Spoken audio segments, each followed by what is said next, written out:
আর্থিক সাহায্য নিয়ে তরজা তুঙ্গে মমতা বন্দ্যোপাধ্যায়ের অভিযোগ খারিজ কেন্দ্রীয় অর্থমন্ত্রীর।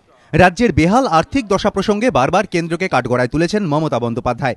সুদ মকুবের দাবিতে কখনো প্রধানমন্ত্রী অর্থমন্ত্রীর কাছে দরবার করেছেন, কখনো আবার বঞ্চনার অভিযোগে রাজধানীর বুকে ধর্ণাও দিয়েছেন দলীয় সাংসদরা, কিন্তু তাতেও ফল মেলেনি।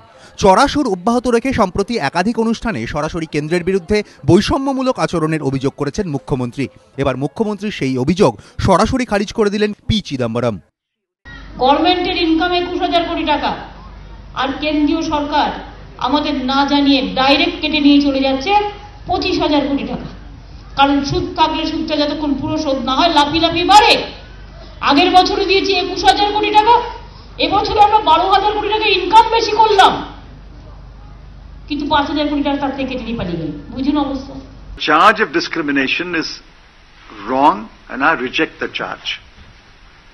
What the state of Bengal is really asking is special assistance to deal with its debt burden. Now, this debt has been incurred by the state of West Bengal by borrowing in the past. That borrowing has to be financed by the state of West Bengal. উত্তর পূর্বের রাজ্যগুলির প্রসঙ্গ টেনে চিদম্বরম এদিন স্পষ্ট বুঝিয়ে দিয়েছেন তিনি কোনো রাজ্যের জন্য বিশেষ আর্থিক প্যাকেজের পক্ষপাতী নন।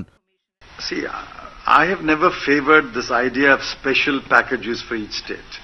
অন্যদিকে দ্বাদশ অর্থ কমিশনের সুপারিশকে হাতিয়ার করে কেন্দ্রীয় অর্থমন্ত্রীর মন্তব্যের বিরোধিতায় সুর চড়িয়েছেন তৃণমূল সাংসদ ডেরেক ওব্রায়েন। তাঁর অভিযোগ চিদম্বরমের মন্তব্য রাজনৈতিক উদ্দেশ্য প্রণোদিত। Finance Minister is skirting the facts and sadly instead he is playing political games. Derek O'Brien যখন চিদম্বরমের মন্তব্যকে চ্যালেঞ্জ করেছেন, সেখানে আরেক তৃণমূল সাংসদ কবির সুমন কিন্তু বঞ্চনার অভিযোগ মানতে নারাজ। আমি বর্তমান সরকারের সমর্থক, ইউপিএ সরকারের সমর্থক, এবং এইটা দেখেছি কি পিটিয়ে নয়, টাকা আছে, সেই টাকাটা আনতে হবে। অর্থাৎ আমরা ভারত সরকারকে পারছি, দোষ দিতে আমি অন্তত পাচ্ছি না। আর্থিক বঞ্চনার অভিযোগ ঘিরে কেন্দ্র রাজ্য সম্পর্ক ইতিমধ্যেই যথেষ্ট উত্তপ্ত। সেই আবহে চিদম্বরম ও ডেরেকের বাগযুদ্ধ ফের নয়া মাত্রা যোগ করতে পারে বলেই মনে করছে রাজনৈতিক মহল। বিজেন্দ্র সিংহ ও কৃষ্ণেন্দু অধিকারী, এবিপি আনন্দ।